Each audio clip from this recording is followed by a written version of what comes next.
சிறந்த சாதனையாளராக, மிகச்சிறந்த சேவையாளராக தங்களை ஆக்கிட்டாங்க. அப்புறம் இன்னொரு பக்கம் குடும்ப பொறுப்பு.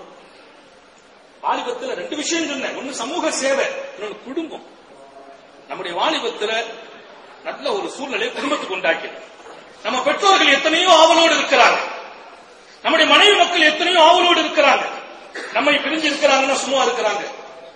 ஒவ்வொரு நாளும் நம்முடைய நினைவுகள் தான், ஒவ்வொரு நாளும் நமது சிந்தனைகள். வயோதிகமான நமது பெற்றோர்கள் நம்மை கண்முன்னால் வைத்து பார்ப்பதிலே பெருமை பெறுவார்கள். இன்னும் ஒரு பக்கம் தாய் தந்தையர்களுக்கு செய்ய வேண்டிய 1000 பணிவிடைகள், அதை செய்யறதுக்கு கூட நமக்கு நசீபு கிடைக்கல. ஏன் நாம இங்க வந்து இருப்பதாலே.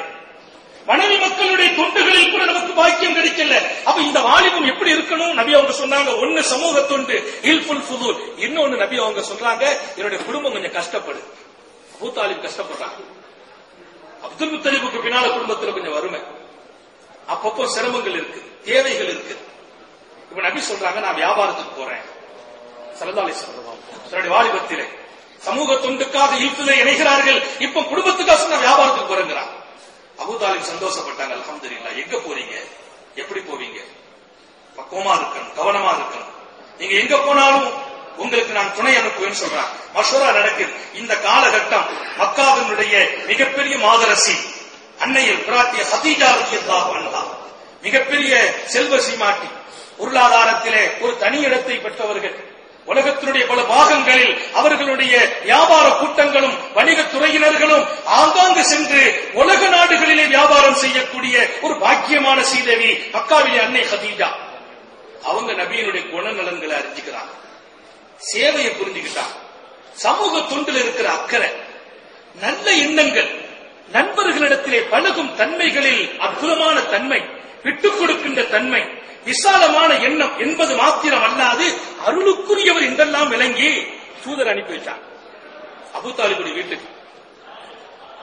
எங்களுடைய வியாபாரத்துல முஹம்மது ஸல்லல்லாஹு அலைஹி வஸல்லத்தை நாங்க எங்களுடைய தொழில்துறையில இணைச்சுக்கிற விரும்புறோம், உங்க அனுமதி வேணும் கேட்டுறாங்க. இங்க மசூரா நடக்குது, அல்லாஹ்வுடைய ஏற்பாடுங்கிற. நபிக்கு கவலை வந்துச்சு, நான் வியாபாரத்துக்கு போறேங்கிறாங்க. அல்லாஹ் எங்க போவேன்னு கேட்கிறார் அபூ தாலிப். இல்ல நான் இன்ஷா அல்லாஹ் எப்படியாவது நல்ல இடத்துக்கு போவேன். நபி சொல்றாங்க, எப்படியும் போவேன். அல்லாஹ் இங்க ஏற்பாடு செய்து அங்க எண்ணத்தை போட்டான், அங்க ஹதீஜாவுடைய கல்பை அசைச்சு விடுறான், நீ அவங்கள கூப்பிடு. முஹர்ரிகுல் குலூப் அல்லாஹ், அசைவு உண்டாக்குறவன் அல்லாஹ், எண்ணங்களை பிறக்க செய்யறவன் அல்லாஹ். அந்த நம்பிக்கையை என்னைக்கு நம்ம மாறக்கூடாது. நம்முடைய ஒவ்வொரு உணர்வுகளையும் அல்லாஹ்வே பிறக்க செய்கிறான். அதை சரியாக்க வேண்டிய கடமை நமக்கு இருக்கிறது. அந்த உணர்வுகளிலே நம்மை சீராக்க வேண்டிய பொறுப்பு நமக்கு இருக்கிறது. அன்னை ஹதீஜா அனுப்புறாங்க, மஷ்வரா செய்யறாங்க. அபூ தாலிப் போறியாப்பான்னு கேட்கிறாங்க, போயிட்டு வரேன்டாங்க ஸல்லல்லாஹு அலைஹி வஸல்லம். ஹதீஜா என்ன செய்தாங்க தெரியுமா? ஒவ்வொரு வியாபார கூட்டத்திலையும் 10 பேர், 12 பேர், 15 பேர் அனுப்புனாங்க.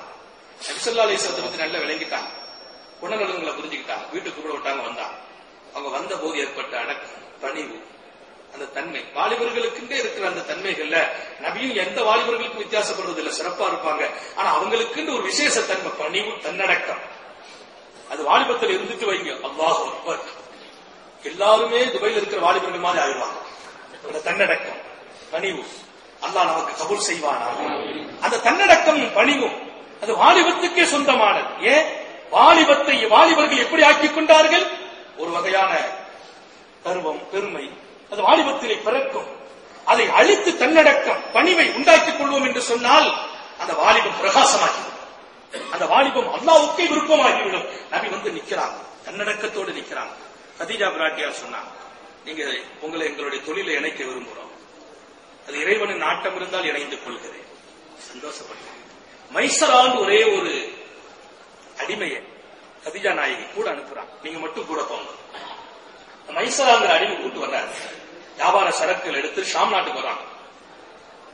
ஹதீஜா சொல்லி விட்டாங்க, நீங்க போகும்போது முகமது கொஞ்சம் கவனிச்சுக்கணும், முகமது ஸல்லல்லாஹு அலைஹி வஸல்லம் கவனிச்சுக்கணும், அவங்க நடவடிக்கைகளை கொஞ்சம் கவனிங்க.